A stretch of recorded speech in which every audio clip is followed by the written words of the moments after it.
Halo, Halo, kembali lagi di ruang Tokusatsu Minggu pagi. ya. Kali ini kita akan membahas, sebentar sebelum itu jangan lupa subscribe dulu buat teman-teman yang belum subscribe. Yes, untuk mendukung kami juga perkembangan channel Ruang Ngobrol.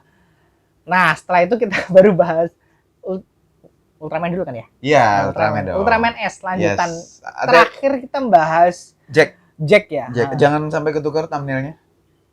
Ya. Gitu. Oke. Ultraman S, kita akan membahas Ultraman S. Yes. Ini tuh satu Ultraman yang aku nontonnya juga lompat-lompat.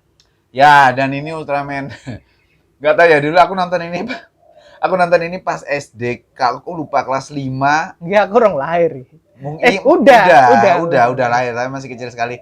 Teman-teman, saya dulu SD-nya kelas 5 dan kelas 6 tuh ada 2 kali istirahat. Satu kali istirahatnya setengah jam.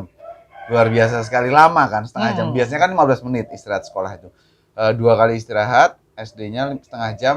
Di istirahat kedua, itu ku pakai pulang karena jarak rumah dari sekolah, aku jalan kaki kan. Dari SD ke rumah itu sekitar mungkin 10 menit. 7 sampai 10 menit aku jalan ngebut karena stasiun TV yang aku dapat dari rumahku tuh TV3 Malaysia itu nyiarin Ultraman S. Jam sekolah? Jam sekolah. Nggak tahu di Malaysia jam berapa. Nggak tahu ya. Ya jadi harusnya sama, Mas. Mungkin sama. Jamnya ya? Sama mungkin kan sama kita ya? Sama Malaysia itu. Oke. Apalagi Kalimantan ya. Aku dulu kan di Kalimantan gitu. Jadi tapi terlambat, otomatis aku terlambat 10 menit kan atau 7 menit di awal itu aku terlambat. Jadi aku nonton, tapi kan aku harus balik 10 menit sebelum serial itu selesai untuk bisa masuk kelas dengan on time. Jadi aku tuh hampir nggak pernah dapet secara proper kemenangan Ultraman Ace. Memang kurang ajar sekali. Tapi itu aku cuman aku satu-satunya anak yang pulang pada saat itu karena aku sangat freak Tokusatsu. Soa gitu. Jadi menurutku udah bahasanya bahasa Malaysia, tapi aku seneng ngelihat Ultraman. Tapi begitu ada teman-teman yang nonton, sebutannya maaf ya, pada saat itu ini memang omongan biasa aja. Tapi pada saat itu adalah kan tokoh utamanya cowok dan cewek. Ya. Kalau gabung jadi banci kan? Ya enggak juga. Maksudnya anak-anak pada saat itu iya ngapain nonton Ultraman banci gitu? Karena gabungan cowok dan cewek. Iya. Gitu. Aku nggak setuju, tapi kan ya nggak salah juga ya. Nggak salah juga maksudnya dengan mindset anak-anak pada zaman itu ya, tahun 90-an awal ya. Awal banget itu aku pasti masih kecil itu. Iya. Aku soalnya inget samar-samar nonton itu tayang di Indonesia nggak sih?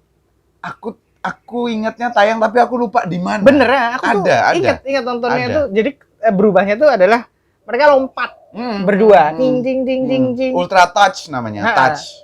Jadi saling menyentuhkan cincin, gitu. Nah, itu sebenarnya bagus ya. Bagus. Filosofis sekali. Filosofis dan emang ini kan menyambut fans cewek. Maksudnya ini ada unsur ceweknya loh di dalam, karena Ultraman dari awal kan laki banget, shonen banget gitu loh. Nah, karena itulah mungkin Hokuto yang ada di Ultraman ini, Ultraman apa namanya? Manga Ultraman itu agak kecewek-cewekan juga. Apa istilahnya? Enggak, bukan queer sih. Bukan queer. Iya, emang agak kecewek-cewekan. Iya, bukan ngondek ya. Bukan melambai, bukan, tapi lembut. Oh, ikemen ya? Atau bisonen mungkin. Mungkin bisonen. Ketika dan itu kalau di manganya itu beneran garang, sebagaimana dan di komik garang, Jack itu beneran gagah. Hokuto karena tidak bisa cowok sama cewek, dia tuh lebih ke either bisonen atau ikemen lah. Jadi cowok cantik. Bisonen. Benar. Nah, kenapa aku tadi yakin di Indonesia tayang? Karena aku nonton tuh versi dubbingan bahasa Indonesianya pada saat Hokuto dan Seiji itu, maksudnya Hokuto dan Minami. Ceweknya namanya Minami. Minami itu sebenarnya kan makhluk bulan. Jadi dia nanti pada saat ada misi di bulan ngelawan kelinci bulan. Ya, itu pisah. Minami akhirnya menemukan bahwa tempatku tuh di sini. Akhirnya pisah, cincinnya dibawa sama Hokuto Seiji sendiri. Jadi dia berubahnya jadi sendirian gitu. Nah, itu aku nontonnya versi bahasa Indonesia, Riz. Pada saat Minami Sayonara tuh aku nontonnya bahasa Indonesia. Tapi aku lupa stasiun mana. TVRI kah atau kita nggak ngerti ya kenapa kok kemudian keputusan untuk mengubah dipisah itu karena mungkin publik Jepang juga tidak bisa menerima bahwa ini tuh kan Ultraman kok gabungan dua orang terus cowok cewek pula. Nah jadinya apa, mungkin ada desakan-desakan tertentu bahwa soalnya kalau ngomongin konsep lore awal kan nggak mungkin nih pergerakannya harusnya dua orang jadi satu orang, itu kan sebenarnya nggak mungkin ya. Dan kalau lore awalnya loh, dan banyak sekali tokusatsu pada awalnya sampai sekarang juga masih terjadi shifting di tengah-tengah kan. Karena apakah aktor ceweknya yang nggak bisa lagi ataukah memang untuk kepentingan produksi susah nih kalau syuting harus barengan terus kan gitu. Kita nggak, atau kemudian kadang-kadang tekanan publik POMG. POMG. Tapi kalau teman POMG kan pernah dengar POMG itu apa? Pokoknya isinya orang-orang tua anak. Kalau teman-teman ada yang ngalamin, ada yang lebih tahu lebih detail daripada kita, tulis aja di kolom komentar itu tuh kejadiannya kenapa gitu. Karena kami nggak nyari juga, jadi Ultraman S itu salah satu Ultraman yang menurutku agak-agak terlupakan karena temanya yang juga salah satunya radikal, kedua juga sebenarnya secara produk nggak yang bagus-bagus banget. Dan bisa dibilang kayak gitu. Dan Ultraman S ini meneruskan Jack, di mana mulai Jack terus Ace, Taro, Leo, 80 itu nuansa anak-anaknya makin kental gitu. Sedangkan apalagi 80 nanti. Ya, 80 mah iya sih 80. Ya 80 gitu. Jadi Ace nih, tapi Ace tuh masih masih dianggap sebagai salah satu Ultra Kyode yang akan selalu muncul terus. Betul. Dan kakak-kakaknya dia kan muncul juga di sini di serial Seven juga bantuin segala macam, Ultraman Father juga bantuin gitu. Jadi menurutku sih kalau diikutin per episodenya, yang menariknya adalah Ultraman S ini musuhnya tuh cukup jauh lebih banyak musuh-musuh yang badannya atau secara kostum tuh jauh lebih gede daripada S. Kalau Ultraman sebelumnya kan cukup banyak juga musuh-musuh yang ramping, yang musuhnya Ultraman dan Ultra Seven tuh banyak yang benar-benar humanoid gitu loh, Riz, gitu. Monster humanoid gitu, yang alien emang gitu. Tapi kalau S nih cukup sering yang monsternya tuh barongsai, maksudnya dua orang. Gede kostumnya, tapi ada juga yang depan belakang. Ada depan berdiri, yang belakang gini kan gitu, sehingga ada kayak kudanya gitu, ada 4 kaki gitu lah. Jadi menariknya sih di situ. Jurusnya banyak banget. Jurusnya banyak banget. Gitu. Jadi aku sih seneng ya ngelihat pertarungannya Ace. Wujudnya aku nggak seneng. Wujudnya aku nggak seneng Ace. Aku ada antingnya dia. Ya karena memang kan konsep awalnya begitu Mas. Konsep awalnya cowok cewek kan. Jadi mungkin ya. Nah aku tuh sampai sekarang nggak bisa seneng. Sampai sekarang. Termasuk pertarungannya tuh buatku Benar sih. Kalau dibandingkan Taro atau Seven less intimidating gitu loh. Jadi agak lebih gampang atau gimana kalau ngalahin musuh gitu. Jadi lebih nggak terasa mengancam. Itu aja sih aku yang kesan yang aku dapat dari potongan-potongan.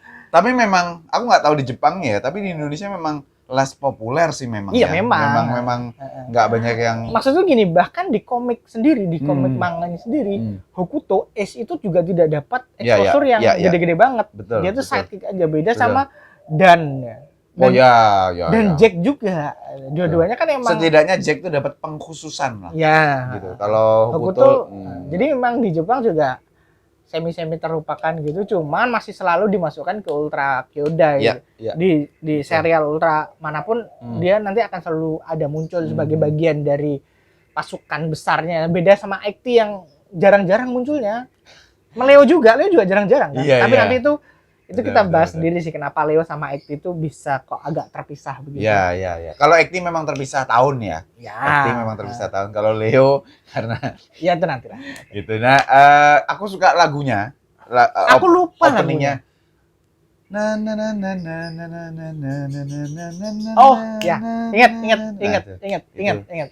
Jadi keinget langsung. Aku seneng sih lagunya, pasukan tempurnya juga oke-oke aja. Tidak bisa dicela. Pada saat itu pada zaman itu. Seragam lagi-lagi oranye. Tapi mendingan daripada seragamnya Seven sih. Buatku. Tapi Seven abu-abu tuh ya? Iya, cuman biasa banget kan Seven. Ini tuh lebih kelihatan seragam. Dan Hokuto bagusnya dikasih shawl putih. Jadi kayak Kamen Rider. Dan pembeda. Ya. Betul. Ini juga mungkin teman-teman kalau aku salah bisa dikoreksi, tapi seingatku, sepengetahuanku, ini tuh Ultraman pertama, serial Ultraman pertama yang ada dalam tanda petik organisasi musuhnya. Bukan organisasi sih, tapi ada musuh utamanya gitu, kayak namanya kan Yapul. Yapul tuh alamnya kayak distorsi hologram gitu. Jadi dia nanti yang kalau monsternya kalah terus itu monsternya tuh dia yang datengin. Jadi wah kurang ajar Ultraman S. Aku akan mempersiapkan strategi baru. Biasanya kayak gitu kan di Sentai sama Kamen Rider tuh. Tapi di Ultraman ada gitu. Nah, cuman Yapul ini di episode mungkin 30-an berapa gitu tuh mati. Habis Yapul mati, ceritanya udah berantakan. Ceritanya udah ya karena nggak ada big bad-nya lagi kan. udah nggak ada lagi gitu. Jadi menurutku ya kenapa ya gitu. Padahal Yapulnya juga nggak hebat-hebat banget gitu. Jadi ya sudah gitu. Oke, itu aja ya. Udah sih. Nggak ada nggak banyak yang bisa tamatnya juga nggak ada yang spesial. Tamatnya nggak spesial, tidak menggugah. Tamatnya tuh gini, si Hakuto, pokoknya sebagai Ultraman Ace, Hakuto tuh dibilangin sama mungkin Father Ultra atau dunia Ultraman gitu, kamu jangan pernah memberitahukan identitas rahasiamu sebagai Ultraman ke siapapun. Kalau kamu beritahukan, berarti kamu selesai tugasmu di bumi. Nah endingnya tuh gitu, wah anak-anak, aku akan menyelamatkan kalian. Lihatlah ini, terus dia berubah. Terus jadi Ultraman menang lawan musuhnya, terus dia terbang. Pulang. Udah nggak muncul lagi. Terus anak-anaknya sayonara. Oke. Tidak, ya sesuai sih yang aku bilang tadi ya. Emang less dangerous, less intimidating aja sih. Jadi itu sih. Buatku kesannya nyaris gak ada. Iya. Sebagai ciri khasnya juga apa pembedanya gitu kan. Anting itu. Iya sih, tapi yang sangat kuingat itu adalah berubahnya salto dua orang. Jadi gimana caranya salto dua orang terus menanda cincin itu juga Hokuto-san, Seiji-san gitu terus teriak terus gitu. Itu kacau banget. Kayaknya pernah juga ini tabrakan pesawat.